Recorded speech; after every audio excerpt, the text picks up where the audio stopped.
মহিলাদের কাজা রোজার আগে শাওয়ালের 6 রোজা রাখা যাবে কিনা? মহিলারা তাদের মাসিকের কারণে যে ভাঙতি রোজা হয়, শাওয়াল মাসে তারা কি সে ভাঙতি রোজাগুলো, কাজা রোজাগুলো আগে রাখবেন নাকি শাওয়ালের 6 রোজা আগে রাখবেন? এটা একটা কমন প্রশ্ন। কাজা রোজার সাথে কাজা তারাবি আদায় করতে হবে কিনা? কারোর কোনো রোজা কাজা হয়েছে, এই রোজাটা যখন রমজানের পরে আপনি কাজা রাখবেন, তারাবির নামাজটাও কাজা করতে হবে কিনা? উত্তর হলো তারাবির নামাজের কাজা লাগবে না। আপনি শুধুমাত্র রোজার কাজা করলে কি কাজা আদায় হয়ে যাবে। আপনার 5টা রোজা ভাঙতি পড়েছে, অনেক মা বোনরা মাসিকের কারণে রোজা ভাঙতি পড়ে, তাহলে যে কটা ভাঙতি পড়ছে সেগুলো আপনি রেখে দিবেন রমজানের পরে। অসুস্থ হওয়ার কারণে আপনি পুরুষ মানুষ রোজা রাখতে পারেন না, রমজানের পরে সেই কটা রেখে দিবেন। সফরে ছিলেন, রোজা রাখতে পারেন না, সেগুলো রেখে দিবেন। ওর সাথে তার তারাবি আদায় করতে হবে না। তারাবির সাথে রোজার সম্পর্ক নাই, তারাবি স্বতন্ত্র আমল। আমরা অনেকে ভুল জানি, মনে করি যে যদি কোনোদিন তারাবি পড়তে না পারি তাহলে বোধহয় রোজা রাখা যাবে না, এরকম ভুল ধারণা অনেকের আছে।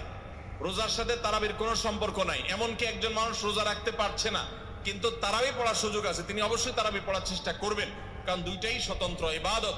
তারাবি পড়া সুন্নাত আর রোজা রাখাটা ফরজ। মহিলাদের কাজা রোজার আগে শাওয়ালের 6 রোজা রাখা যাবে কিনা? মহিলারা তাদের মাসিকের কারণে যে ভাঙতি রোজা হয়, শাওয়াল মাসে তারা কি সে ভাঙতি রোজাগুলো, কাজা রোজাগুলো আগে রাখবেন নাকি শাওয়ালের 6 রোজা আগে রাখবেন? এটা একটা কমন প্রশ্ন। এই প্রশ্নের উত্তরে আমরা বলতে চাই, অনেক উলামায়ে কেরাম বলেছেন যে যেহেতু নবী করিম সাল্লাল্লাহু আলাইহি সাল্লাম শাওয়ালের 6 রোজার ফজিলত পাওয়ার জন্য রমজানের রোজা রাখাটাকে শর্ত দিয়েছেন এবং বলেছেন মান সামা রমাদান সুম্মা আতবাআহু সিত্তাম মিন শাওয়াল, যে ব্যক্তি রমজানের রোজা রাখলো এরপরে শাওয়ালে 6টা রোজা রাখলো, কানা কাসিয়ামি দাহার, সে সারা বছর রোজা রাখার সওয়াব পাবে। কিভাবে এই রোজা রাখার সওয়াব হয়? অনেক উলামায়ে কেরাম, অনেক বিশ্লেষকরা বলেছেন আল্লাহ তাআলা প্রতিটা আমলের বিনিময়ে কমপক্ষে 10 গুণ বাড়ান, কোন কোন ক্ষেত্রে আরো অনেক গুণ বাড়ান, দানের ক্ষেত্রে আরো কয়েকশো গুণ পর্যন্ত আল্লাহ বাড়ায় দেন। 10 গুণ করে যে বাড়াবেন, এই জন্য রমজানের 30 দিনে 30টা রোজা আর শাওয়ালের 6টা রোজা, মোট 36কে 10 গুণ দিলে 360, সারা বছর রোজা রাখার সওয়াব হয়।